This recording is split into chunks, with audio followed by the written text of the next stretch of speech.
உங்களுக்கு 7 துன்பங்கள் இருக்குது.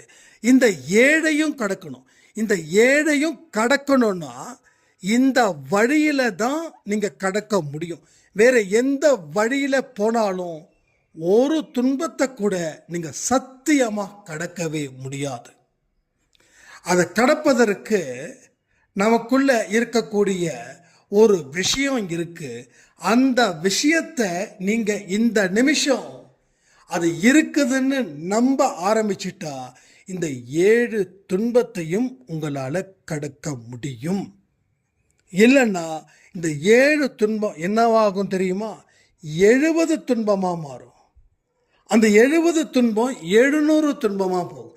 இந்த 700 துன்பம் 7000 துன்பமாக மல்டிபிள் ஆகிக்கிட்டே இருக்கும். நான் மிரட்டவோ இல்லை ஒரு ஒரு இதை கொடுக்கவோ இல்லை, ஒரு பயத்தை ஏற்படுத்தவோ இல்லை.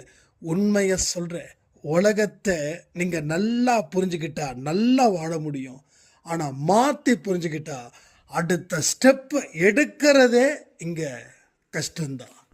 ஸோ வாழ்க்கையில் வெல்வதற்கு உண்டானவர்கள் மட்டும் இந்த முழு பதிவையும் கேட்கவும். இது மிக மிக மிக மிக அவசியமான ஒரு பதிவு.